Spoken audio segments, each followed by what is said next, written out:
नमस्कार, मी दीपाली. बालविश्व मराठी बेबी वर्ल्डमध्ये सर्वांचं मनापासून स्वागत. खूप साऱ्या पालकांच्या मम्मी लोकांच्या मला नेहमी कमेंट्स मिळतात की आमच्या बाळाला वारंवार सर्दी होते, महिन्यातून एकदा दोनदा बाळ हा सर्दीमुळे आजारी असतो. असं का होतं आहे? सध्या तर उन्हाळा चालू आहे, तापमान एवढं वाढलेलं आहे, बाहेर गरमी एवढी वाढलेली आहे, तरीही मुलांना सर्दी होते आहे. नॉर्मली आपल्याला काय वाटतं की हिवाळ्याच्या दिवसामध्ये किंवा थंडीच्या काळामध्ये मुलांनाही सर्दी होते, पण असं अजिबात नाही. लहान मुलांची जी इम्युनिटी आहे ही अतिशय नाजूक असते आणि मुलांना सर्दी होण्यासाठी खूप साऱ्या गोष्टी ह्या कारणीभूत ठरू शकतात. जर तुमचं लहान बाळ सर्दी झालेल्या व्यक्तीच्या संपर्कामध्ये आलं असेल, खाण्यामध्ये काही थंड पदार्थ आले, बाळाला डायरेक्ट थंड मोकळी हवा लागली, मग ती एसी फॅन कूलरची असू द्या, तरीही मुलांना सर्दी होऊ शकते.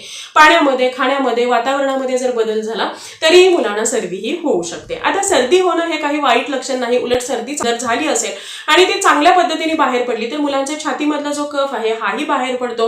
पुढे जाऊन न्यूमोनियाचे जे चान्सेस आहेत हे सुद्धा कमी होतात. परंतु पालक काय करतात की मुलांना जशी सर्दी होते तर त्यानंतर लगेचच मेडिकलमधून डॉक्टरांकडून आणलेले जे औषध गोळ्या आहेत या मुलांना देतात आणि त्यामुळे ही जी सर्दी आहे ही व्यवस्थितरित्या बाहेर पडत नाही. ती या गोळ्यामुळे औषधामुळे दबली जाते आणि तात्पुरती तर ही सर्दी कमी येते, परंतु परत 1-2 आठवड्यांनी मुलांना परत सर्दी होते आणि आपल्याला मात्र असं वाटतं की मुलांना सारखी सर्दी का होते आहे.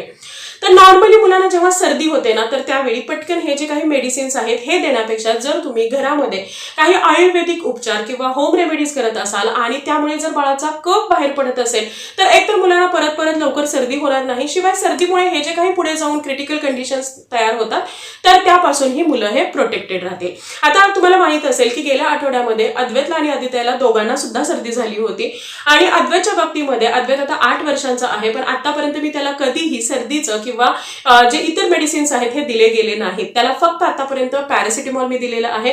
जे काही होम रेमेडीज किंवा ज्या काही आयुर्वेदिक उपचार मी त्याला करत असते त्यामुळेच त्याची सर्दी ही खूप लवकर कमी होते. तर ही जी होम रेमेडी आहे ही फक्त सर्दी कमी करण्यासाठीच नसून मुलांची जी काही इम्युनिटी आहे ही सुद्धा वाढायला यामुळे मदत होते. म्हणजे यामध्ये खूप साऱ्या अँटीऑक्सिडंटल, अँटी इन्फ्लामेटरी अशा प्रॉपर्टीज आहेत ज्यामुळे बाळाची सर्दी तर पूर्ण बाहेर पडते, कफ साठला जात नाही. कितीही जुनाट कफ असला तरीही तो बाहेर पडायला मदत होते. शिवाय खोकला होणं किंवा रात्री खोकल्याची उबळ येणं, नाक बंद होणं या सगळ्या गोष्टींपासून मुलांना आराम मिळायला मदत होते. 1 वर्षापेक्षा जर तुमचं बाळ मोठं असेल तर त्या सगळ्या मुलांसाठी तुम्ही हा उपाय करू शकता.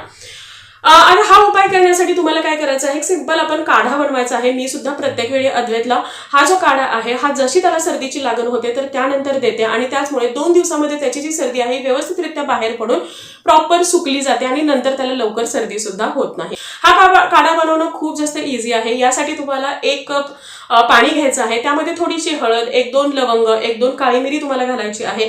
तुमच्याकडे सुंठ असेल तर सुंठ घालू शकता किंवा आलं जे आहे, ओलं आलं तुम्हाला खिसून यामध्ये घालायचं आहे आणि त्याचबरोबर तुळशीची स्वच्छ अशी धुतलेली पानं यामध्ये घालायची आहेत. आता जे 1 कप पाणी आपण घातलं होतं तर ते ऑलमोस्ट पाव कप होईपर्यंत अगदी मंद गॅसवरती तुम्हाला हे जे सगळं मिश्रण आहे हे उकळून घ्यायचं आहे आणि नंतर गाळून तुम्हाला मुलांना हा जो काढा आहे हा कोमट प्यायला द्यायचा आहे. शक्यतो हा बऱ्यापैकी गरम असावा जेणेकरून मुलांच्या घशामध्ये तो छान पद्धतीने भाजला जाईल, घशाला एक प्रकारचा शेक मिळेल आणि जे काही घशामध्ये सूज आलेली आहे, इन्फेक्शन आहे, हेही कमी व्हायला मदत होईल. बऱ्यापैकी सोचवेल अशा पद्धतीने मुलांच्या वयानुसार तुम्हाला हा काढा द्यायचा आहे. बाळ जर 1 वर्षापेक्षा मोठं असेल तर सकाळी 1 चमचा आणि संध्याकाळी 1 चमचा हा काढा पुरेसा आहे.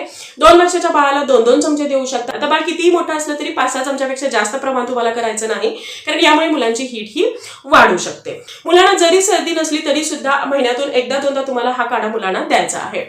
आता नॉर्मली आता सध्याची परिस्थिती अशी आहे की आदित्यमुळे मला फारसा असा वेळ मिळत नाही. रात्रीच्या वेळी तर मी हा काढा त्याला देते.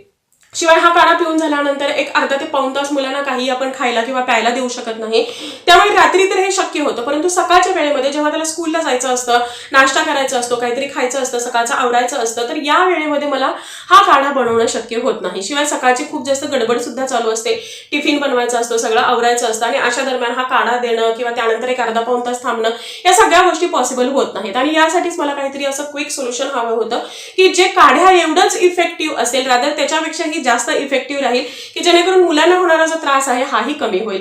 शिवाय आता जर घरामध्ये लहान बाळ असेल आणि ऑलरेडी मोठ्या बाळाला जर सर्दी झाली तर लहान मुलांना सर्दी होण्याचे चान्सेस सुद्धा खूप जास्त वाढतात आणि म्हणून मोठ्या मुलाची सर्दी जेवढ्या लवकर कमी होईल तेवढ्या लवकर लहान बाळाचा त्रास सुद्धा कमी होतो. लास्ट टाइम जेव्हा मी मॅमिकॉन सिरप आणि कॅप्सूल ऑर्डर करत होते तर त्यावेळी उज्ज्वला आयुर्वेद आश्रम यांच्यासोबत जेव्हा मी त्यांचा जो सपोर्ट नंबर आहे तर त्यावरती बोलत होते तर त्यावेळी मी अद्वैतचा हाही प्रॉब्लेम सांगितला किंवा सर्दीवरतीही काही तुमच्याकडे मेडिसिन आहे का असं विचारलं होतं. तर त्यावेळी त्यांनी मला एक खूप छान असं सिरप आणि टॅबलेट सजेस्ट केल्या होत्या. तर ते जे सिरप आहे ते आहे हे खॉनॉल सिरप आणि त्या टॅबलेट आहेत या ॲस्थेकॉन टॅबलेट्स आहेत.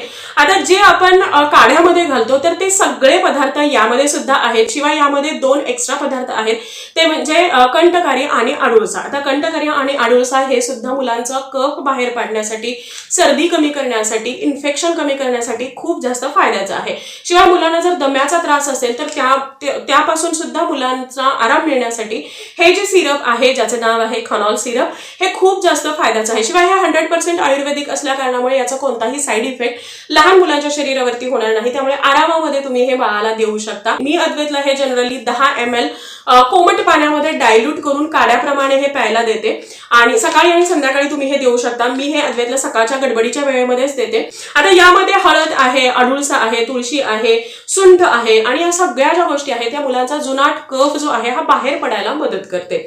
शिवाय सर्दी सुद्धा खूप छान पद्धतीने सुकली जाते. याचप्रमाणे या ॲस्थेकॉन टॅबलेट सुद्धा आहेत. या टॅबलेट सुद्धा मुलांची सर्दी कमी करण्यासाठी फायद्याचे आहेत. आता मी हे टॅबलेट तर अद्वैतला दिल्या नाहीत, त्या अगोदरच त्याची सर्दी कमी आली, परंतु या टॅबलेट मी स्वतः घेतलेल्या आहेत. कारण अद्वैतला आणि आदित्यला दोघांना सर्दी झाल्यानंतर मला सुद्धा सर्दी झाली होती आणि त्यानंतर या टॅबलेट सकाळी 1 आणि संध्याकाळी 1 अशी 2च दिवस मी ही टॅबलेट घेतली आणि त्यानंतर माझी सर्दी खूप छान पद्धतीने कव्हर झाली. शिवाय सर्दीचा जेवढा आपल्याला त्रास होतो तेवढा त्रास सुद्धा झाला नाही. आता तुम्ही दोन्ही, जर तुमची सर्दी खूप जास्त असेल किंवा तुम्ही मोठ्या लोकांसाठी वापरत असाल तर हे दोन्ही सिरप आणि टॅबलेट एकत्रित तुम्ही देऊ शकता. आणि तुम्हाला या व्यतिरिक्त आणखी काही माहिती हवी असेल किंवा तुमच्या मुलांच्या इतर जर काही आरोग्याच्या समस्या असतील तर तुम्ही उज्ज्वला आयुर्वेदाश्रम यांचा एक सपोर्ट नंबर आहे तर त्यावरती कॉल करून डिटेल विचारू शकता आणि त्याप्रमाणे याची जी क्वांटिटी आहे ही ठरवू शकता किंवा कशा पद्धतीने घ्यायचं आहे हे तुम्ही त्यांना विचारून घेऊ शकता. शिवाय हे जे प्रोडक्ट आहे हे त्यांच्या ऑफिशियल वेबसाईटवरती सुद्धा अवेलेबल आहे. Amazon, फ्लिपकार्ट, मिशो यासारख्या वेबसाईटवरती अवेलेबल आहे. या सर्व लिंक्स मी तुम्हाला डिस्क्रिप्शन बॉक्समध्ये आणि खाली पहिल्या कमेंटमध्ये देते आहे, तुम्ही हे चेक करू शकता. हे भारतामध्ये बनलेलं आहे त्यामुळे अगदी अफोर्डेबल प्राइस मध्ये आहे. 2 वेळा लास्टला वापरल्यानंतर हा जो रिझल्ट मला आहे हा खूप छान मिळाला आणि त्यानंतरच हे मी तुमच्यासोबत शेअर करते आहे आणि मला खात्री आहे की हे तुमच्यासाठी सुद्धा फायद्याचं ठरणार आहे. मुलांना सर्दी झाल्यानंतर पटकन मेडिसिन देऊन ती सर्दी दबवण्यापेक्षा जर तुम्ही मुलांची सर्दी बाहेर पाडली किंवा कफ जर बाहेर पडला तर वारंवार मुलांना सर्दी होणार नाही, न्यूमोनिया होणार नाही, श्वसनाचे कोणते आजार होणार नाही आणि मुलांची इम्युनिटी सुद्धा बूस्ट व्हायला मदत होते. आता आदित्यला जेव्हा सर्दी झाली होती तर त्याच्यासाठी मी कोणकोणते उपाय वापरले हे मी एका शॉर्ट व्हिडिओमध्ये सांगितलेलं आहे, तुम्ही तोही व्हिडिओ चेक करू शकता. सो आय होप आजचा हा व्हिडिओ तुम्हाला आवडला असेल आणि हेल्पफुल ठरला असेल. Thank you so much for watching this video. Bye, see you soon with new topic.